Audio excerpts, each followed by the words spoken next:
Hello friend, स्वागत है आपका लॉगयान चैनल पर। मॉडर्न हिस्ट्री की थर्ड क्लास आपके सामने मैं प्रेजेंट करने जा रहा हूं। आपने पहली और दूसरी क्लास को जो रिस्पांस दिया है उसके लिए मेरी तरफ से हृदय से धन्यवाद। और आगे भी आप इसी तरह से रिस्पांस दिए रहिए और मैं आपको अच्छे से अच्छा मटेरियल प्रोवाइड कराता रहूँगा। तो आज की वीडियो की बात करते हैं। आज हम लोग पढ़ेंगे किसान और नागरिक विद्रोह और उसके बाद पढ़ेंगे 1857 ईस्वी के विद्रोह के बारे में।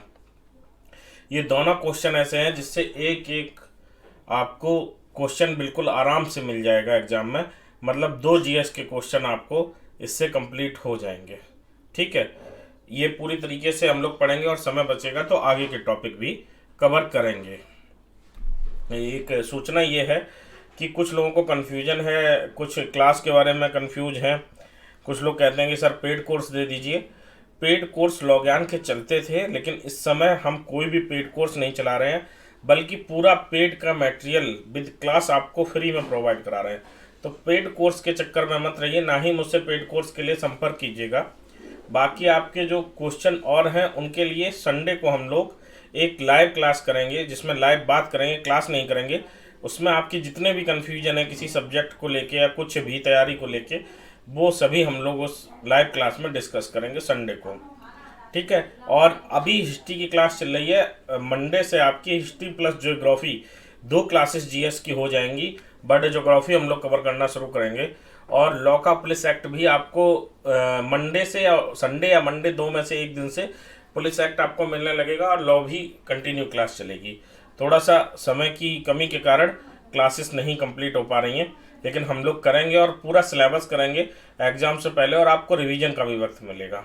बस आप साथ बने रहिए, सिलेक्शन पक्का है, तैयारी आपकी बहुत अच्छी हो जाएगी अगर आप स्वयं के प्रति ईमानदार रहें। मैं स्वयं के प्रति ईमानदार रह के आपको वो मटेरियल प्रोवाइड करा रहा हूँ जो सबसे बेस्ट हो सकता है। ठीक है, तो आइए किसान और नागरिक विद्रोह से क्वेश्चन पूछे जाते हैं। तो सबसे पहली बात, क्वेश्चन किस तरीके से पूछा जाता है। क्वेश्चन आपसे 2 तरीके से पूछा जाएगा। एक तो आपसे पूछ लिया जाएगा कि ये जो विद्रोह है वो किस क्षेत्र से संबंधित है। क्षेत्र पूछा जाता है लेकिन बहुत कम बार। सबसे ज़्यादा पूछा जाएगा कि ये विद्रोह किस वर्ष हुआ, ये विद्रोह का नेतृत्व करता कौन था, या फिर आपको 3 या 4 विद्रोह दे दिए और उसमें कहा कि इसको क्रम से लगाइए, जो कि यूपीपीएससी का बहुत फेवरेट क्वेश्चन होता है कि क्रम से लगाओ, क्रोनोलॉजी। ठीक है, तो आपको ईयर्स बहुत अच्छे से याद रखने हैं। आपके सामने एक मैप दिख रहा है, मैप के थ्रू मैं इसलिए पढ़ा रहा हूँ आपको। वैसे मैं आपको इसकी लिस्ट भी प्रोवाइड करा दूंगा आगे के एक वीडियो में, और एक बार रिवीजन जब कराऊंगा तो लिस्ट से करा दूंगा। मैप इसलिए कि मैप से आपके दिमाग में बैठ जाए, क्षेत्र अगर आए तो आपको तैयार हो जाए। 2-3 बार आप इसको देखेंगे, आपको तैयार हो जाएगा। आइए देख लेते हैं। इसमें जितने विद्रोह दिए हैं सब नहीं पढ़ने हैं, जो जो हमने हाईलाइट किए हैं वो बहुत अच्छे से तैयार करने हैं। ठीक है, तो इधर से शुरू करते कूका विद्रोह। एक सेकेंड। ठीक है, कूका विद्रोह। कूका विद्रोह के नेतृत्वकर्ता कौन थे? भगत जवाहर मल और राम सिंह कूका। आपसे राम सिंह कूका ऑप्शन में मिलेगा। ठीक है, और वर्ष कौन सा था? 1860। और कूका विद्रोह कहाँ से संबंधित है? पंजाब से संबंधित है। दूसरा है कोल विद्रोह, 1831 में। नेतृत्वकर्ता बुद्धो भगत। ठीक है, ये जो विद्रोह है वो बिहार झारखंड के क्षेत्र से संबंधित है। अब वो झारखंड है, उस समय ये पूरा बिहार का क्षेत्र होता था। ठीक है, ऑप्शन में अगर बिहार आएगा तो बिहार, और झारखंड होगा तो झारखंड, और दोनों होंगे तो झारखंड आपको टिक करना है। ठीक है, संथाल विद्रोह बहुत बहुत इंपॉर्टेंट है। 1855 से 56, जब 1857 का विद्रोह हुआ उससे जस्ट पहले ये विद्रोह हुआ था। ठीक है, इसके नेतृत्वकर्ता कौन है? सिद्धू और कानू। खैरवार विद्रोह 1874 में, बहुत इंपॉर्टेंट नहीं है बट याद रखिएगा। मुंडा विद्रोह 1899 में। नेतृत्वकर्ता कौन थे? बिरसा मुंडा। ठीक है, ताना भगत विद्रोह, ताना भगत आंदोलन भी कहते हैं और ताना भगत विद्रोह भी कहते हैं। ये 1914 में हुआ। इसके नेतृत्वकर्ता थे जतरा भगत।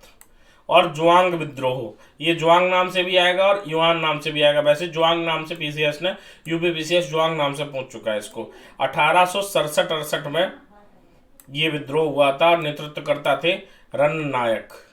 ठीक है, एक बीच में सूचना मैं आपको ये दे दूं कि पुलिस एक्ट के बारे में बहुत लोगों को कन्फ्यूजन है कि सभी पैरा पढ़ने कैसे पढ़ना है। तो पुलिस एक्ट की जो क्लास आएगी उसमें आपका ये कन्फ्यूजन दूर हो जाएगा। अभी आप अगर चाहें तो अपनी तरफ से पुलिस एक्ट ही पढ़िए, नहीं तो पुलिस एक्ट की हम क्लास ला रहे हैं, तब तक आप बाकी सब्जेक्ट जो हैं वो तैयार करना शुरू कीजिए, उनकी भी क्लास आगे आएगी, लेकिन अपने आप से वो पढ़िए। बाकी पैरा की कौन से पैरा तैयार करने हैं, कौन से ज़्यादा तैयार करने हैं, ये सब हम लोग डिस्कस करेंगे। पूरा आपको नहीं, 500-600 पैरा दिए वो पूरे नहीं तैयार करने हैं, ठीक है। आइए आगे देखते हैं। तो ये विद्रोह आप अच्छे से तैयार कर लेंगे। अब अहोम विद्रोह। अहोम विद्रोह असम के क्षेत्र में हुआ था। इसके नेतृत्वकर्ता थे गोमधर कुंवर, ठीक है। और एक खासी विद्रोह, नेतृत्वकर्ता राजा तीरथ सिंह।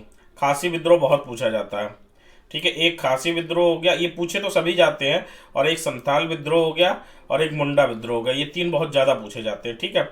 नागा विद्रोह, रानी गोंडल्यू 1931 में हुआ था ये, ठीक। और क्षेत्र कौन सा था? नागालैंड का। कुकी विद्रोह 1917 में हुआ था, ये मणिपुर के क्षेत्र में है, ठीक है। बहावी विद्रोह, नेतृत्वकर्ता सैयद अहमद बरेलवी, और 1830 से 1860 तक बहुत लंबा चला था ये विद्रोह, ये बिहार के क्षेत्र में हुआ था, ठीक है। सन्यासी विद्रोह बहुत इंपॉर्टेंट है, बंगाल में हुआ था। नेतृत्वकर्ता थे सन्यासी गिरी संप्रदाय के सन्यासियों ने विद्रोह किया था। तो ये सन्यासी विद्रोह 1770 में, बहुत इंपॉर्टेंट है, कई बार पूछा जाता है।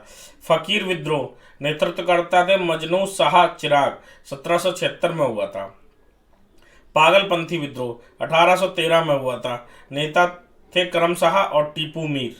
फरायजी विद्रोह, नेतृत्वकर्ता थे दादू मियाँ, 1820 में ये हुआ था। अब इधर आ जाइए उड़ीसा के क्षेत्र में। खोंड विद्रोह 1837 में हुआ था, चक्र बिसोई इसके नेतृत्वकर्ता थे। पाइक विद्रोह बहुत पूछा जाता है, पाइक विद्रोह याद रखिएगा, 1817 में हुआ था, नेतृत्वकर्ता थे बक्सी जगबंधु। संबलपुर विद्रोह 1833 से 1862 में, सुरेंद्र शाही नाम से, ठीक है। बाकी ये भी पढ़ लीजिएगा, देख लीजिएगा, लेकिन इंपॉर्टेंट जो है वो मैं आपको बता दे रहा हूँ। एक ये पालीगरों का विद्रोह, ये भी पूछा गया एक आध बार। तो ये 1801 में हुआ था, नेतृत्वकर्ता थे काट्टा बामन।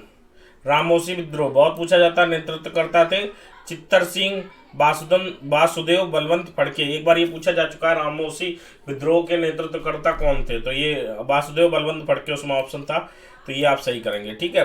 गडकरी विद्रोह, बाबाजी अहिरकर, ये मराठा किले के संरक्षक थे, उन्होंने ये विद्रोह किया था 1844 में, ठीक है। तो और जो सबसे बीच में लिखा, ये सबसे इंपॉर्टेंट है, भील विद्रोह 1820 से 25 में। नेतृत्वकर्ता कौन थे? दशरथ और हिरिया सेवाराम। तो ये आपने विद्रोह पूरे एक बार पढ़ लिए हैं। बहुत ज़्यादा फैक्चुअल हो जाता है, लेकिन क्या करें, आपको अगर एग्जाम पास करना है तो कुछ कठिन चीज़ें तो आपको करनी पड़ेंगी। सरल चीज़ों से एग्जाम पास नहीं होता है। बड़ी चीज़ें जो मिलती हैं वो बहुत मेहनत और बहुत ज़्यादा त्याग के बाद मिलती हैं। तो त्याग है, कंफर्टेबल रहने का त्याग करना है, और बहुत मेहनत से इनको तैयार करना है। जो लोग कहते हैं कि याद कर लेते हैं भूल जाते हैं, तो उनका एक ही फार्मूला है, दुनिया में दूसरा फार्मूला बना नहीं है। याद करके ना भूलने का फार्मूला है रिवीजन। ज़्यादा से ज़्यादा बार रिवीजन कीजिए, याद कर लीजिए, फिर रिवीजन कीजिए। भले ही आप एक बार पढ़ लीजिए, जैसे पहले आपने पढ़ा, तैयार किया बहुत अच्छे से, 24 घंटे बाद आपने एक बार उस पर नज़र मार ली, फिर आपने 48 घंटे बाद एक बार नज़र मार ली, तो ऐसे ही आपको चीज़ें दिमाग में बैठती रहेंगी, और फिर जब आप वहाँ एग्जाम में बैठेंगे तो बहुत अच्छे से आंसर कर पाएंगे। ये हो गई बीच में छोटी सी बात। अब विद्रोह आपको ये तैयार हो जाने चाहिए बहुत अच्छे से, लिस्ट भी मैं प्रोवाइड करा दूंगा आपको। अब आ जाइए, बहुत इंपॉर्टेंट टॉपिक है 1857 ईस्वी का विद्रोह, ठीक है। अगर आपने मॉडर्न हिस्ट्री मन से पढ़ी है तो ये बहुत ज़्यादा आपको फेवरेट लगेगा। 1857 ईस्वी का विद्रोह जो था, वो कहीं ना कहीं इस बात की संभावना थी कि अगर ये विद्रोह सफल हो गया होता तो हम 1947 की जगह बहुत पहले आज़ाद हो गए होते, है ना। लेकिन कुछ कारण रहे जिसके कारण ये सफल नहीं हो पाया। हिस्ट्री के फेवरेट टॉपिक में से एक है मेरे लिए, क्योंकि इस विद्रोह के द्वारा भारत की जो अंतरात्मा थी वो एक बार फिर से जग गई थी। तो देख लेते हैं कि क्या क्या हुआ, क्या क्या क्वेश्चन बनते हैं। तो प्रमुख केंद्र और नेताओं से संबंधित क्वेश्चन बनते हैं, आगे हम लिस्ट भी देखेंगे। यहाँ एक बार नज़र मार लेते हैं कि प्रमुख कौन ऐसे व्यक्ति थे जो कहाँ कहाँ पर नेतृत्व कर रहे थे। दिल्ली में नेतृत्व कौन कर रहा था? बहादुर शाह जफर। ग्वालियर में तात्या टोपे। कानपुर में नाना साहब पेशवा। लखनऊ में बेगम हजरत महल। इलाहाबाद में लियाकत अली। आरा में कुंवर सिंह, राजा कुंवर सिंह, ठीक। बैरकपुर में शुरू किसने किया था? मंगल पांडे ने। संबलपुर में सुरेंद्र शाही व उज्ज्वल शाही। असम में दीवान मनीराम दत्त, ठीक है। तो ये मेरठ में कदम सिंह और बरेली में वक्त खां। तो ये इम्पोर्टेंट 1857 के विद्रोह के प्रमुख नेता थे। बाकी आगे इनके बारे में एक दो फैक्ट और कौन कौन नेता था, कहाँ पे था और उनका क्या परिणाम हुआ, ये सब हम लोग देखेंगे। ठीक है, तो विद्रोह केंद्र क्या था? दिल्ली। और नेतृत्वकर्ता कौन थे? बहादुर शाह जफर या बहादुर शाह सेकंड। ठीक है, बहादुर शाह जफर प्रमुख नेतृत्वकर्ता थे। बाकी वक्त खां और एहसानुल्लाह प्रमुख सलाहकार थे और इनके सैन्य नेतृत्व करता थे। आपसे पूछा जाएगा, दो क्वेश्चन बन सकते हैं यहाँ से कि बहादुर शाह जफर ने कहाँ से नेतृत्व किया था? तो दिल्ली से किया था। ठीक है, या दिल्ली में किसने नेतृत्व किया? तो बहादुर शाह जफर ने किया। और ये पूछा जा सकता है कि बहादुर शाह जफर के कौन सैन्य नेतृत्व करता थे? तो वक्त खां। हालांकि एहसानुल्लाह पर कोई क्वेश्चन अभी तक नहीं देखा गया है। ठीक है, इनका क्या परिणाम हुआ? इन्होंने विद्रोह प्रारंभ हुआ था, इनके पास लोग गए थे कि आप इसमें आगे आइए, नेता की भूमिका निभाइए, लेकिन ये तब तक मुगल इतने ज़्यादा कमज़ोर हो चुके थे, ये मुगल के अंतिम शासक थे, तो मुगल इतने ज़्यादा कमज़ोर हो चुके थे कि कुछ करने की स्थिति में नहीं थे। हालांकि जो ये आंदोलन था, इसके फेल होने का एक रीज़न ये भी था कि इसका जो नेतृत्व था वो कमज़ोर हाथों में था। ठीक है, तो फिर हुआ क्या, इनको निर्वासित करके रंगून भेज दिया गया और 1862 में फिर यहीं पर इनका निधन हो गया था। ठीक है, तो दो तीन क्वेश्चन बनते हैं। दिल्ली में किसने नेतृत्व किया? बहादुर शाह जफर। कहाँ नेतृत्व किया? दिल्ली में। बहादुर शाह जफर के सैन्य नेतृत्वकर्ता कौन थे? तो वक्त खां। बहादुर शाह जफर को निर्वासित करके कहाँ भेजा गया?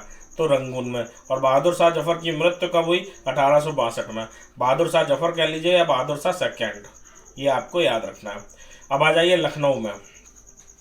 लखनऊ में नेतृत्व दो लोगों ने किया था। सबसे ज़्यादा नाम आता है बेगम हजरत महल का और नवाब वाजिद अली शाह ने। ठीक है, 1859 में ये नेपाल चली गई और 1874 में ही इनके काठमांडू में निधन हो गया, ये वापस इंडिया नहीं आ पाई। ठीक, और 1856 में जमखत कोलकाता चले गए नवाब वाजिद अली शाह और वहीं पर 1887 में इनका निधन हो गया। बेगम हजरत महल कहाँ से विद्रोह में हिस्सा लिया था? लखनऊ से। बेगम हजरत महल का नाम क्यों चर्चा में रहता है, ऐसे भी क्वेश्चन पूछा जा सकता है।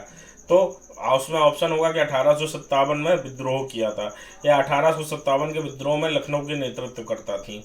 ठीक है, अगला देख लेते इलाहाबाद। इलाहाबाद में लियाकत अली ने इस विद्रोह का नेतृत्व किया था। झांसी में रानी लक्ष्मीबाई ने विद्रोह किया था। आप सबको पता है, युद्ध लड़ते हुए जून 1858 में युद्ध में इनको वीरगति प्राप्त हो गई थी।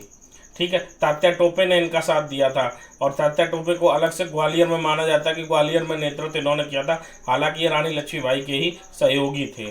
ठीक है, तात्या टोपे को बंदी बनाकर ग्वालियर में ही फांसी दी गई थी 1859 में।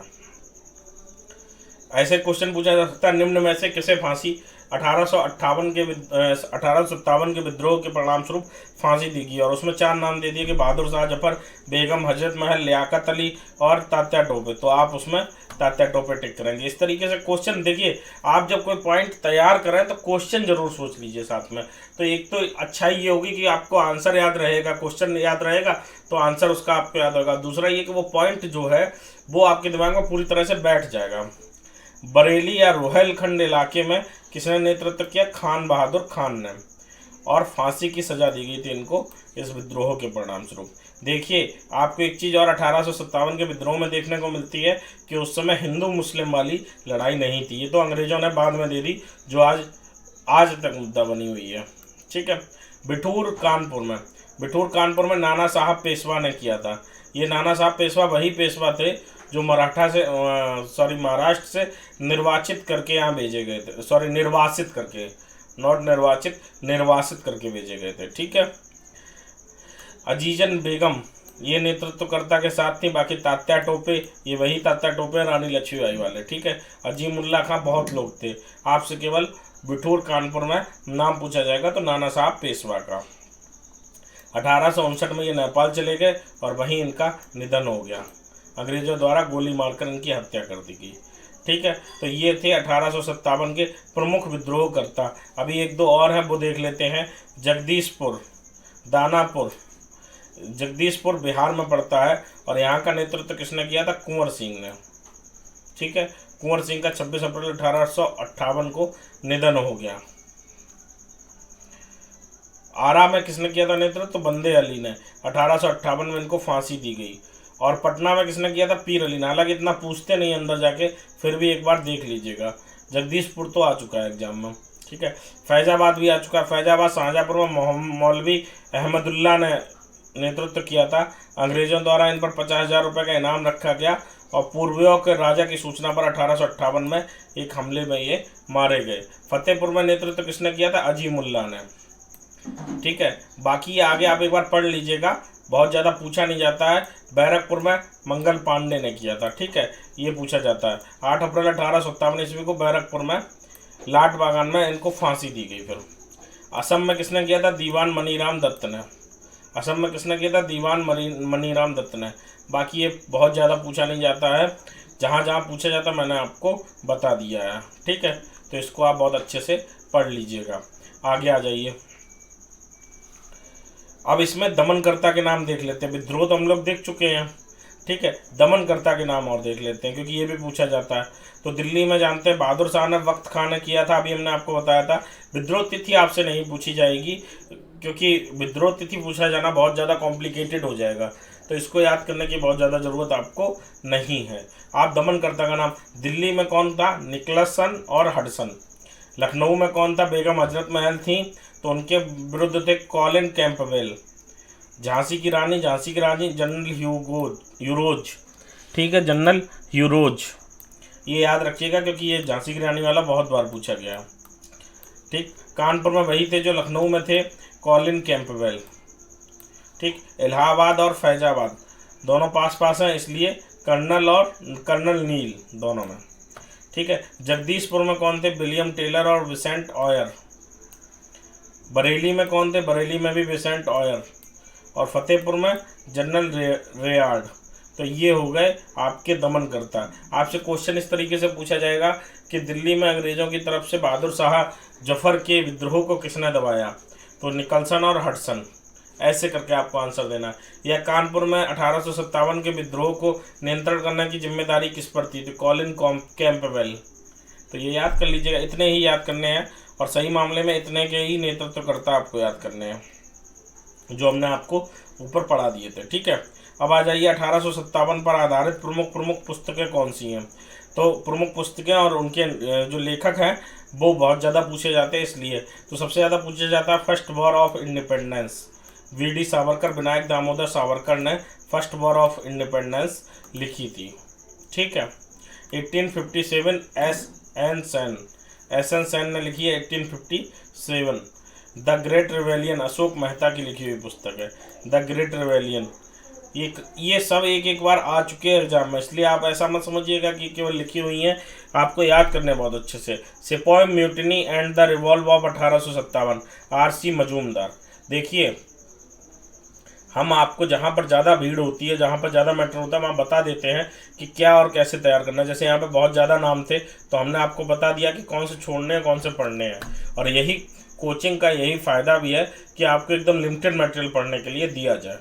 ठीक है, history of Indian mutiny T.R. Holmes, rebellion 1857 P.C. Joshi, causes of the Indian revolt sir Syed Ahmad का, ये भी बहुत बार पूछी गई है। ठीक है, तो ये सब पढ़ लीजिएगा, लेकिन ये फर्स्ट वॉर ऑफ इंडिपेंडेंस और causes of the Indian revolt, ये दोनों तो बिल्कुल नहीं भूलनी चाहिए, तैयार आपको सब करनी है। ठीक है, विद्रोह पर विदेशी इतिहासकारों ने अपने अपने मत व्यक्त किए, तो कभी कभार ये पूछ लेते हैं कि ये मत किस व्यक्ति ने व्यक्त किया था, तो आपको याद होना चाहिए कि ये मत किस व्यक्ति ने व्यक्त किया, मतलब किसने ये मत व्यक्त किया था। ठीक है, तो अभी हम लोग देखेंगे कि ये किसने क्या कथन दिए थे। उससे पहले अगर आपको वीडियो अच्छा लग रहा है तो वीडियो को लाइक कर दीजिए, और कमेंट बॉक्स में बताइए कि आप कौन से टॉपिक चाहते हैं या क्या चाहते हैं, आपको वीडियो कैसा लग रहा है। अगर वीडियो बहुत अच्छा लग रहा है और आपको लग रहा है कि APO में सिलेक्शन हो जाएगा, तो कमेंट बॉक्स में लिखिए मिशन APO। कम से कम इतना तो आप कर ही सकते हैं ना कि आपको फ्री में पूरा मटेरियल प्रोवाइड हो रहा है। जो लोग अभी तक नहीं जानते हैं कि इसकी PDF आपको कहाँ मिलेगी, तो इसकी PDF आपको टेलीग्राम पर मिलेगी। ठीक है, कमेंट बॉक्स में आप लोग लिखिएगा मिशन APO, तो हम समझ लेंगे कि आप अपनी तैयारी को लेकर सीरियस हैं। मिशन APO लिखिए कमेंट बॉक्स में। और इतना तो सहयोग कर सकते हैं कि चैनल को सब्सक्राइब कीजिए, वीडियो को लाइक कीजिए, ताकि हम आपके लिए इसी तरीके का कंटेंट लाते रहें। ठीक है, आ जाइए आगे चलते हैं। जो कुछ धर्म के लिए लड़ाई के रूप में प्रारंभ हुआ, वह स्वतंत्रता संग्राम के रूप में समाप्त हो गया था। ठीक है, ये किसने कहा? डॉक्टर एस एन सेन ने कहा। जिन्होंने ये कौन सी बुक लिखी थी एस एन सेन ने? 1857 में। ठीक है। सर जॉन लॉरेंस ने क्या कहा? यदि विद्रोहियों में कोई एक योग्य नेता होता तो हम सदैव के लिए हार जाते। ये अंग्रेज थे और इन्होंने कहा कि कोई योग्य नेता होता तो हम हार जाते। ये आते हैं मत पूछे जाते किसने दिया है। ठीक है ना। सर जॉन लॉरेंस ने यह भी कहा कि ये पूर्णतः सिपाही विद्रोह था। बेंजामिन डिजायरली ने कहा 1857 ईस्वी का विद्रोह एक राष्ट्रीय विद्रोह था। यह विद्रोह पूर्णतः देशभक्त रहित स्वार्थपूर्ण सैनिक विद्रोह था जिसका ना कोई नेतृत्व करता था ना कोई जन समर्थन का। ये किसने कहा? सर जॉन सीले ने कहा। ठीक है। अब आ जाइए इस पर। यह सभ्यता और बर्बरता का संघर्ष था, टी आर होम्स ने कहा। 1857 ईस्वी का विद्रोह सैनिक विद्रोह नहा होकर नागरिक विद्रोह था, Copeland, John and Bruce Norton ने कहा। ठीक है। यह वस्तुतः मुस्लिम षड्यंत्र था, ये रॉबर्ट्स ने कहा। यह एशियाई प्रकार का विद्रोह था, ये टी व्हीलर ने कहा। एक दो बार पढ़ लीजिएगा, ये याद करने की बहुत ज़्यादा आपको ज़रूरत नहीं है। ठीक है। ये याद कीजिएगा। एस एन सेन ने कहा जो कुछ धर्म के लिए लड़ाई के रूप में प्रारंभ हुआ वह सत्ता संग्राम के रूप में समाप्त हो गया। अशोक मेहता ने कहा 1857 ईस्वी के विद्रोह का स्वरूप राष्ट्रीय था। 1857 ईस्वी का विद्रोह एक सुनियोजित राष्ट्रीय स्वतंत्रता संग्राम था। B D Savarkar most important. ठीक है।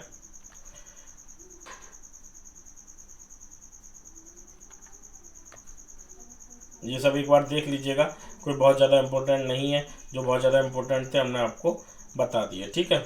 अब आ जाइए आगे। अंग्रेजों द्वारा बनाए गए कानून अधिनियम। ठीक है। कौन से वर्ष बना है ये और उस कानून में क्या इम्पोर्टेंट था, उसके द्वारा क्या परिवर्तन लाया गया, ये हम लोग देखेंगे। नवजात कन्या हत्या कानून 1795 में बना। उस समय गवर्नर जनरल थे जॉन शोर और इस कानून से द्वारा कन्याओं की हत्या पर, जो नवजात कन्याएं थीं, तुरंत की जन्मी हुई या बहुत छोटी कन्याएं, उनकी हत्या पर रोक लगा दी गई। ठीक है। बाल हत्या निरोधक कानून लॉर्ड वेलेजली के समय 1804 में बना। इसके कानून के द्वारा नवजात शिशुओं को मारने पर रोक लगाई गई। ये सेम इसी कारण से बना था, बस इसका नाम अलग हो गया। ठीक है। फिर सती प्रथा निषेध कानून विलियम बेंटिक 1829 में बना। ठीक है। इसके द्वारा सती प्रथा पर कानूनी रोक लगाकर इसे हत्या माना गया। सती प्रथा पर रोक लगाई थी। हिंदू विधवा पुनर्विवाह अधिनियम लॉर्ड डलहौजी गवर्नर जनरल के समय बना 1856 में। इस अधिनियम द्वारा विधवा विवाह को कानूनी मान्यता प्रदान की गई थी। सम्मत आयु अधिनियम लैंसडाउन के समय बना 1891 में। 12 वर्ष से कम आयु के बालकों के विवाह पर रोक लगाई गई। शारदा एक्ट लॉर्ड इरविन के समय बना। ठीक है। 1929 में इस एक्ट के द्वारा बालकों के लिए विवाह की न्यूनतम आयु 18 वर्ष एवं बालिकाओं के लिए 14 वर्ष निश्चित की गई। हिंदू महिला संपत्ति अधिनियम लॉर्ड ऑकलैंड 1937 में बना। इसमें हिंदू महिलाओं को संपत्ति का अधिकार प्रदान किया गया। दास प्रथा प्रतिबंध लॉर्ड एलन बरो 1943 में। 1833 के चार्टर अधिनियम द्वारा 1843 ईस्वी को दास प्रथा पर रोक लगाई गई। ठीक है। तो ये पढ़ लीजिएगा। इसमें से 2-3 तरीके से क्वेश्चन आते हैं, वो मैं आपको बता देता हूँ। एक तो आपसे डायरेक्ट पूछ सकते हैं कि हिंदू विवाह पुनर्विवाह नियम किस गवर्नर जनरल के समय बना। ठीक है। तो आपको बताना होगा लॉर्ड डलहौजी के समय। वर्ष पूछ सकते हैं किस वर्ष बना, तो 1856 में। ठीक है। या फिर इस तरीके से क्वेश्चन पूछ सकते हैं निम्न में से कौन सा अधिनियम कानून के द्वारा कन्याओं की हत्या पर रोक लगाने के लिए है, या विवाह की न्यूनतम आयु 18 वर्ष व बालिकाओं के लिए 14 वर्ष निश्चित किस कानून द्वारा की गई। तो बताना होगा शारदा एक्ट। दूसरा तरीका क्या है क्वेश्चन बनाने का, इधर आपको एक्ट दे देंगे और इधर आपको गवर्नर जनरल के नाम मिलवा देंगे आपसे कि मैचिंग कीजिए, या इधर एक्ट दे दिया और इधर ईयर दे दिया फिर मिलवा देंगे। तो इसको इस लिस्ट को याद कर लीजिएगा, इससे एक आध क्वेश्चन आपका सही हो जाएगा। लगभग 25 मिनट की क्लास हो गई है और मैं सोच रहा हूँ कि थोड़ा सा और पढ़ा दिया जाए ताकि कोर्स हमारा जल्दी कवर हो। तो आइए कुछ ब्रिटिशकालीन समितियाँ देख लेते हैं, कौन कौन सी समितियाँ हैं और इसमें से कौन सी समितियाँ आपको याद होनी ही होनी चाहिए। बहुत ज़्यादा नहीं है, बस 17 समितियों के नाम हैं और जो बहुत ज़्यादा आती हैं वो मैं आपको बता दूंगा। आपको देखिए फैक्ट तो आपको याद करने पड़ेंगे। मॉडर्न हिस्ट्री हम लोग पढ़ रहे हैं, अगर आप चाहते कि हम आपको एक एक चीज़ बिल्कुल एलेबोरेट करके बताते तो उसमें बहुत ज़्यादा टाइम लगेगा। अभी हम लोग केवल फैक्चुअल रूप से इसलिए चल रहे हैं कि कम समय में हम लोग तैयारी पूरी तरीके से कर लें। वीडियो अगर अच्छा लग रहा है तो वीडियो को लाइक ज़रूर कर दीजिएगा, लाइक बटन ज़रूर दबाइएगा, ठीक है। और कमेंट भी ज़रूर कीजिएगा मिशन APO। आपको वीडियो अच्छा लगे तो आपको कमेंट करना है मिशन APO, ठीक है। ब्रिटिशकालीन समितियाँ और PDF इसकी चाहिए तो डिस्क्रिप्शन बॉक्स में टेलीग्राम लिंक दिया गया है, वहाँ से आप डाउनलोड कर सकते हैं। इनाम आयोग, इनाम आयोग की स्थापना कब हुई? 1872 ईस्वी में। इसके अध्यक्ष थे इनाम, किसके समय पर हुई? लॉर्ड डलहौजी के समय पर हुई। और ये किस लिए हुई थी? भूस्वामियों की उपाधियों की जांच हुई थी कि जो भूस्वामियों की उपाधि हैं उनकी जांच की गई थी, वो सही है या गलत, इसके लिए इनाम आयोग बना था, ठीक है। ये याद करने वाला चीज़ है। एक तो ये इनाम आयोग में केवल इतना याद कर लीजिएगा कि किस लिए बना था, ठीक है। बाकी स्ट्रेची आयोग 1880 में बना। रिचर्ड स्ट्रेची जो अध्यक्ष होते हैं उन्हीं के नाम से बना देते हैं। और ये अकाल पीड़ितों को राहत दिलाने के लिए गठित किया गया था 1880 में। हंटर आयोग भी इम्पोर्टेंट है। हंटर आयोग विलियम हंटर की अध्यक्षता में 1882 में बना, लॉर्ड रिपन के समय। शिक्षा की प्रगति के पुनर्वलोकन हेतु गठित किया गया था कि जो शैक्षिक सुधार लागू किए गए हैं वो क्या पूरी तरीके से पर्याप्त रूप से लागू हुए और उनका क्या प्रभाव हुआ, इसके लिए ये गठित किया गया था। अगला है, हर्षल छोड़ दीजिए, लॉयल छोड़ दीजिए। लॉयल एक बार पढ़ लीजिएगा। 97 ईस्वी में जेम्स लॉयल की अध्यक्षता में बना था। 1880 के जो अकाल पड़ा था उसकी रिपोर्ट के अध्ययन का सुझाव करने के लिए गठित किया गया था, ठीक है। ये बहुत अच्छे से मैकडॉनल्ड आयोग पढ़ लीजिएगा, बहुत बार पूछा गया। 1900 में एंटोनी मैकडॉनल्ड की अध्यक्षता में बनाया था। ये भी लॉर्ड कर्जन द्वारा बनाया गया था। और ये भी फिर भुखमरी जो आई थी, अकाल आया था, उस पर स्ट्रेची आयोग की जो रिपोर्ट आई थी उस पर अपना सुझाव देने के लिए गठित किया गया था, ठीक है, मैकडॉनल्ड आयोग। अब एक चीज़ मैं बता दूं, आपसे ऐसे भी क्वेश्चन पूछा जा सकता है कि स्ट्रेची आयोग की जो सिफारिश है उस पर अपनी राय देने के लिए किस आयोग का गठन किया गया, तो आप बता देंगे मैकडॉनल्ड आयोग। या पूछे निम्न में से कौन सा आयोग उस दुर्भिक्ष से संबंधित है और उसमें अगर ये नाम नहीं है, मान लीजिए लॉयल नाम नहीं है या फिर स्ट्रेची आयोग नाम नहीं है, तो आप मैकडॉनल्ड को लगा सकते हैं, ठीक है। इसके बाद आ जाइए सैडलर आयोग। माइकल सैडलर की अध्यक्षता में लॉर्ड चैम्सफोर्ड ने इसको गठित किया था 1917 में। किस लिए किया था? कलकत्ता विश्वविद्यालय की कार्यप्रणाली तथा उसके दोषों की जांच के लिए किया गया था, ठीक है। फिर आ जाइए शाही आयोग 1923 में। लॉर्ड ली, लॉर्ड रीडिंग नागरिक सेवा से संबंधित समस्याओं के लिए गठित किया गया था। अगला है सैंडहर्स्ट समिति, एंड्रयू स्क्रीन की अध्यक्षता में किया गया था, ठीक है। तो ये लॉर्ड ली है और ये एंड्रयू स्कीन है, ये सब याद रखिएगा क्योंकि ये नाम मिल नहीं रहे हैं तो फिर ज़्यादा चांस है कि आप वहाँ गलत कराएं। ये भी लॉर्ड रीडिंग की अध्यक्षता में बना था। अंग्रेजी सेना का भारतीकरण करने से संबंधित सुझाव इस समिति द्वारा दिए गए थे। अब आ जाइए बटलर समिति पर।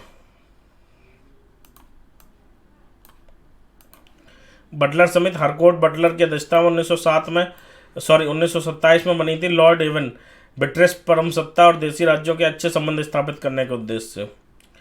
लिंडसे आयोग, A.D. लिंडसे लॉर्ड इरविन के समय में बना था मिशनरी शिक्षा के विकास के लिए। वुडहेड आयोग, सप्रू समिति तेज बहादुर सप्रू की अध्यक्षता में बनी थी। लॉर्ड वेलिंगटन ने बनाई थी संयुक्त राज्य में बेरोजगारी के कारणों का अध्ययन करने के लिए। वुडहेड आयोग सर जॉन वुडहेड लॉर्ड बेवेल की अध्यक्षता में बना था। बंगाल दुर्भिक्ष के कारणों की जांच हेतु गठित किया गया था। भारत में रेलवे के विकास से संबंधित कुछ फैक्ट हैं, वो देख लेते हैं। भारत में रेलवे के निर्माण की दिशा में प्रथम प्रयास कब किया था? लॉर्ड डलहौजी द्वारा 1848 से 56 द्वारा 1848 से 56 तक ये वायसराय रहे थे, उस समय इन्होंने किया था। भारत में रेलवे लाइन लाने वाले वायसराय नहीं, उस समय गवर्नर जनरल होंगे। भारत में रेलवे लाइन लाने वाले अग्रणी व्यक्ति कौन थे? Rowland McDonald Stephenson. भारत में रेल लाइन बिछाने का प्रथम प्रस्ताव मद्रास में 1831 में आया था। इसमें रेल के डिब्बों को घोड़ों से खींचने का प्रस्ताव था। लेकिन भारत, ये बहुत इंपॉर्टेंट है, यहीं से क्वेश्चन आएगा। भारत की प्रथम रेलगाड़ी 16 अप्रैल 1853 ईस्वी में बम्बई से थाने के बीच चली थी। दो क्वेश्चन पूछे जा सकते हैं, कब चली थी, तो 16 अप्रैल 1853, और बम्बई से थाने के बीच कहाँ से कहाँ तक पूछा जा सकता है। और दूसरी रेलवे लाइन कहाँ बिछी थी, कलकत्ता से रानीगंज। ठीक है, अब इसके बाद जो क्वेश्चन आपसे पूछा जा सकता है वो है कि किस समिति के सुझाव पर रेल बजट को सामान्य बजट से अलग किया गया था, तो वो है एक वर्ष समिति, 1924 में ऐसा किया गया था।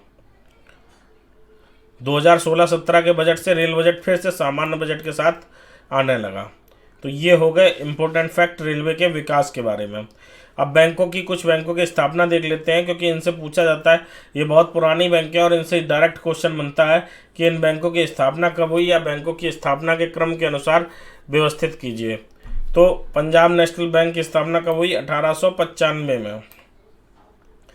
बैंक ऑफ इंडिया की स्थापना हुई 1906 में, वही बैंक ऑफ इंडिया जहां आप अभी भी जाते हैं।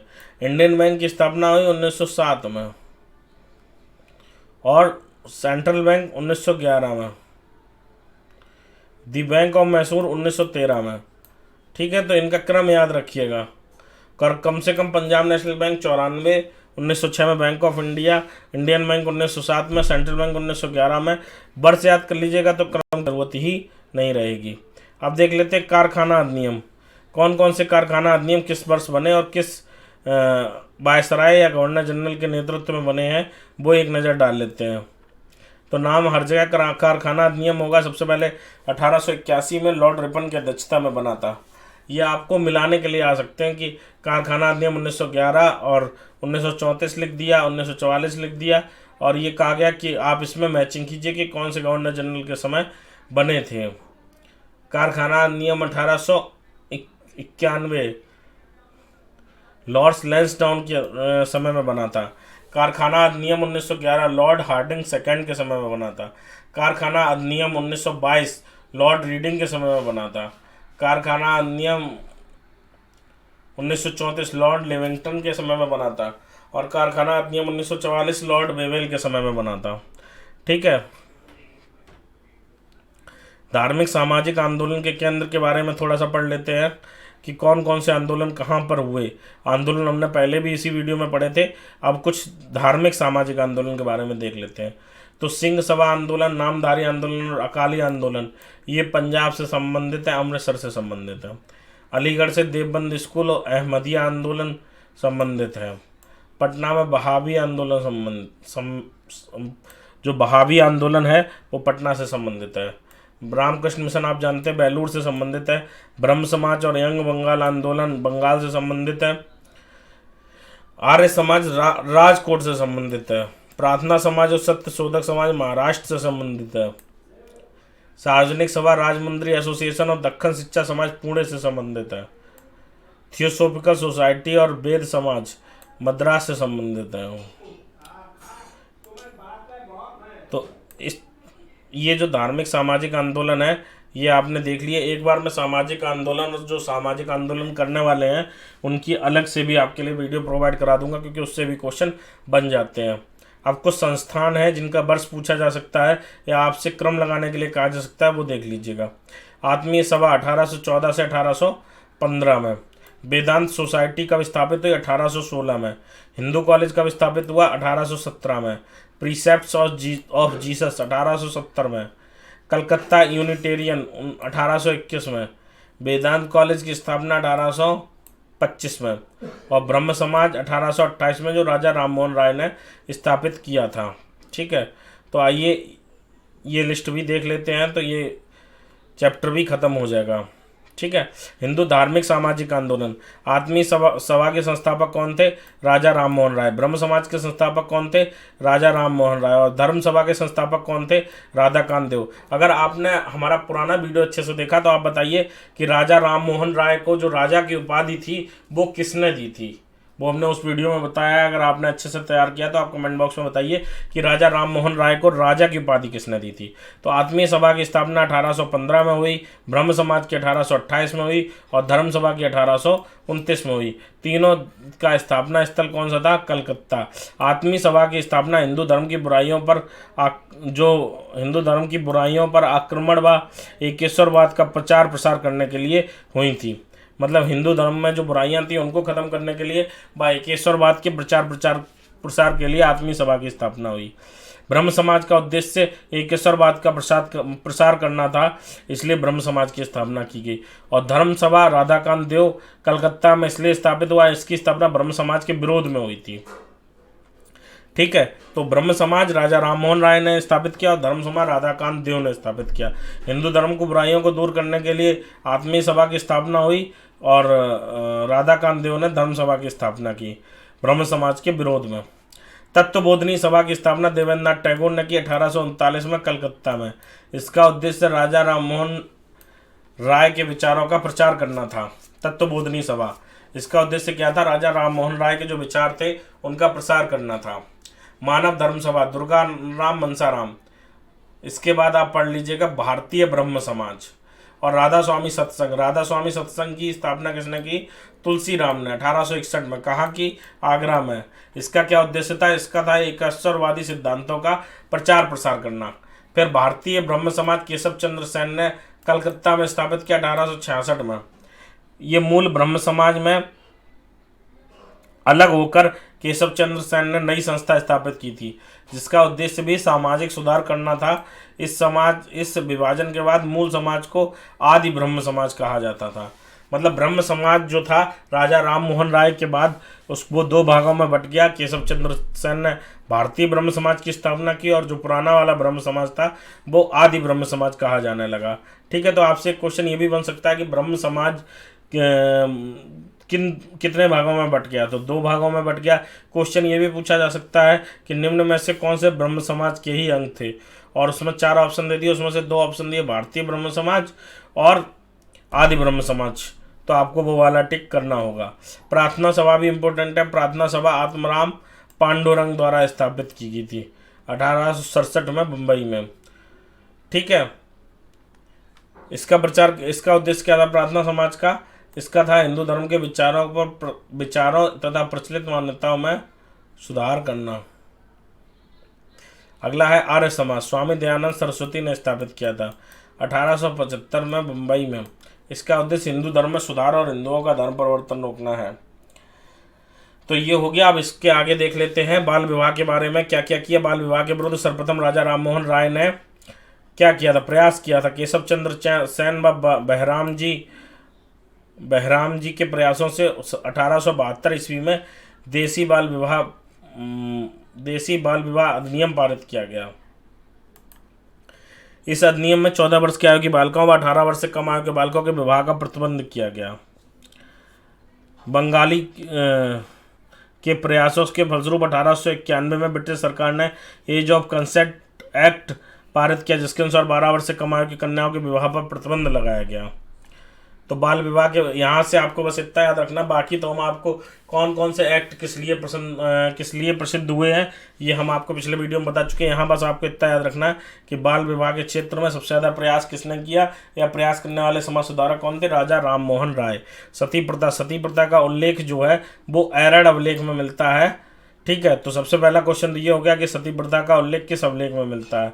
ये एंशियंट हिस्ट्री का अध्ययन हो गया, तो वो आपको बता दिया कि एरड़ एक में मिलता है। ठीक है, एरड़ अभिलेख में मिलता है। और कश्मीर के शासक सिकंदर ने सती प्रथा को बंद किया था, लेकिन सबसे ज़्यादा प्रयास लॉर्ड विलियम बेंटिंग द्वारा यह आदेश पारित कराने के लिए, ये कानून पारित कराने के लिए किसने किया था? राजा राम मोहन राय ने। इसीलिए इनको भारतीय पुनर्जागरण का जनक कहा जाता है, क्योंकि इन्होंने बहुत से सामाजिक सुधार कार्य किए थे। ठीक है, दास प्रथा, भारतीय समाज में दास प्रथा को बंद करने का काम किसने किया? लिस्टर स्टैपहोप ने 1823 ईस्वी में। याद रखिएगा, होप, दास प्रथा बंद हुई तो उनमें कुछ उम्मीद जगी, और उम्मीद मतलब होप मतलब लिस्टर स्टैपहोप। ठीक है, इन्होंने निर्यात आयात जो था दासों का उसको भी बंद कराया था। पूरी तरीके से ब्रिटिश सरकार द्वारा दास्ता पर प्रतिबंध लगवाया था और 1843 में संपूर्ण भारत में इसको लागू किया गया। 1860 में दास्ता को भारतीय दंड संहिता द्वारा अपराध घोषित कर दिया गया था। ठीक है, विधवा पुनर्विवाह, इसके क्षेत्र में सबसे ज़्यादा काम किसने किए? ईश्वर चंद्र विद्यासागर ने। आपसे यही क्वेश्चन पूछा जा सकता है कि ईश्वर चंद्र विद्यासागर ने किस क्षेत्र में बहुत ज़्यादा काम किया? तो विधवा पुनर्विवाह और बाल विवाह रोकने के क्षेत्र में। और अगर ये पूछा जाए कि विधवा पुनर्विवाह से संबंधित कौन से समाज सुधारक हैं, तो ईश्वरचंद विद्यासागर। ठीक। स्त्री शिक्षा भारतीय समाज में स्त्रियों की स्थिति अत्यंत दयनीय है। सर्वप्रथम ईसाई मिशनरियों ने 1819 में कलकत्ता में तरुण स्त्री सभा की स्थापना की। किसने की? ईसाई मिशनरियों ने। और कलकत्ता में एक बालिका विश्वविद्यालय की स्थापना की J.D. बेथुन ने। J.D. बेथुन के द्वारा कलकत्ता में बालिका विद्यालय स्थापित हुआ। ईश्वरचंद्र विद्यासागर ने लगभग 35 विद्यालय स्थापित किए, 35 बालिका विद्यालय और स्त्री शिक्षा में बहुत बड़ा काम किया है। ठीक है। तो ईश्वरचंद्र विद्यासागर ने 35 बालिका विद्यालय। आपसे पूछा जा सकता है कितने, तो 35। ठीक है। या फिर ये भी पूछा जा सकता है कि स्त्री शिक्षा के क्षेत्र में किस समाज सुधारक ने कई बालिका विद्यालय स्थापित किए, तो आपको आंसर होगा ईश्वरचंद्र विद्यासागर के द्वारा। ठीक है। बाल हत्या की प्रथा। बाल हत्या की प्रथा पर रोकने के लिए शिशुओं को जो था मार दिया जाता था, तो उसके लिए कानून बने। कानून कौन कौन से बने हमने ऊपर हिस्ट्री में देखा था और आपको पढ़ाया था। ठीक है। तो बाल हत्या की प्रथा इसलिए थी क्योंकि दहेज की प्रथा है और दहेज से बचना बहुत मुश्किल है। तो इस तरीके से ये थोड़ी सी लंबी क्लास हो गई, लेकिन आपको लंबी क्लास के लिए तैयार रहना होगा ताकि अच्छे से अच्छा हम तैयारी कर सकें और आपके सामने अच्छे से अच्छा कंटेंट ला सकें। वीडियो अगर अच्छा लग रहा हो, क्लास अगर अच्छी लग रही हो, तो कमेंट बॉक्स में लिख के बताइए मिशन APO। वीडियो को लाइक कीजिए, चैनल को अगर अभी तक सब्सक्राइब नहीं किया तो सब्सक्राइब कर लीजिए। मिलते हैं कल की क्लास में।